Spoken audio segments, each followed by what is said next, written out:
The principle is sound, man. I mean, think about what we're talking about with recovery, right? It's about being so full of something that you don't desire the other thing that you were going after, right?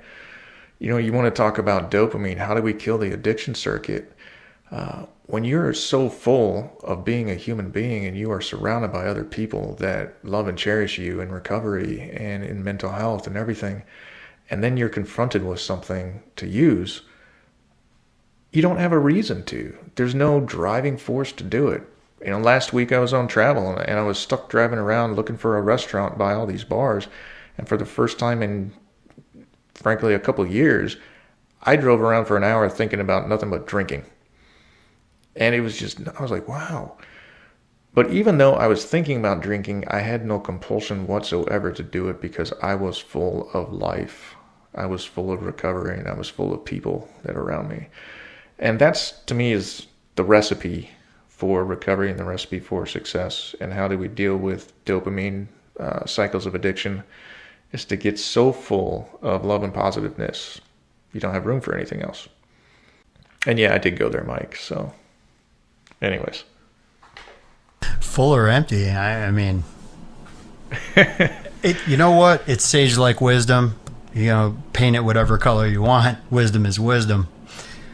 Where does wisdom come from? It comes from experience. So, yeah, I'm jotting that down. But man, you nailed it. So, how do you say it? I heard somebody say I have X amount of Facebook friends, to brag it. I was like, well, I have maybe 6 real friends, and that's good enough for me in life because, the other thing that I've gotten from this amazing journey is my circle got real small real fast, and it kind of hurt. It kind of hurt until there was a couple of things that were made apparent to me. One was when I made the decision to get sober and to stay sober, which is a daily thing. It's a daily battle. Those that were once in my life were my drinking buddies and all this. They amscrayed, and I'm not mad at them because I totally understand it because I did it too to other people. I bailed on them. I was like, oh, he doesn't drink anymore. What a freaking loser, But why? I had to look at myself and go, why? Because he was a reflection of me. And if he drinks the way I drink and he's done drinking, that denotes that I have a problem. Nah, that doesn't jive with my prideful nature. You gotta go, man. You gotta go. He is clearly out of his freaking mind. Well, guess what? The world is indeed round. And there I was enduring that. But something else happened. I started to have the most meaningful conversations with people. And did you catch the game? And truth be known, I couldn't give a crap about sports. I never could. But we're having substance conversations, real stuff, existential stuff, and then I'm meeting different people, and now I'm watching the quality of my company start to go up, and it's affecting me. It's increasing my qualitative factor as well. And the pleasure-seeking me would never keep such company. I'd never have these conversations, these substance-filled conversations. I wouldn't. I'd never have them. Because, one, it would make me feel bad. There it is. I feel stuff. I feel statements. It makes me feel bad that I refuse. It's not that I can't, because there's another word I learned how to get rid of. I learned to replace it with won't.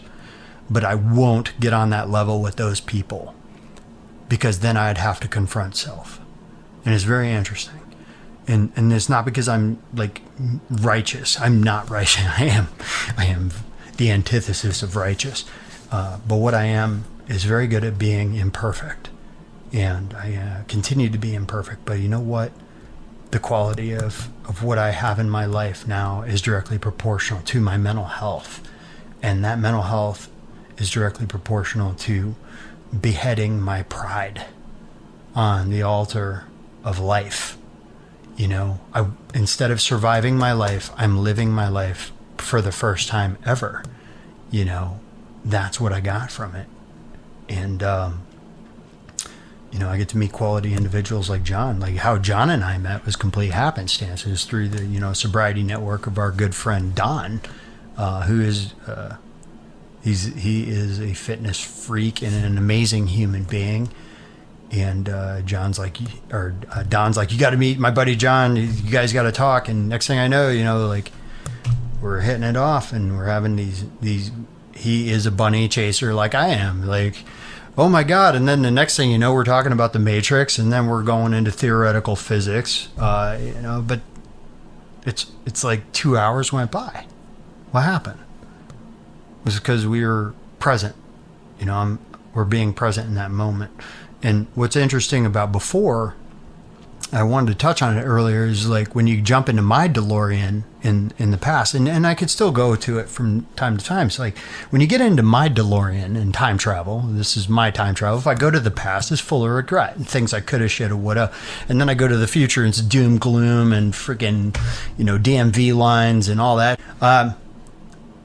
You know, but what has mental health and sobriety given me? They've given me the ability to be present for once. And I do time travel still. I do. You know, it's a very hard thing to break. You know, but when on our last segment, John is talking about doom scrolling. You know, if this happens, then it's going to be the end of time, and da-da-da. You know what's going to happen? Somebody's going to win an election, and we're just going to go ahead and go on. And you know what matters more than anything to me about any of it? That I stay sober.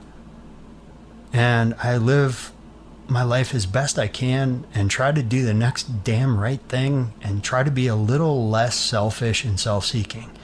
And that's about all I can do. I can't make anybody promises here out there in computer land, but I'm going to try my very best. And I know that's not what Yoda said to do. You know, do or do not. But I am doing. And I'm grateful for that much. You know, I hope that makes sense.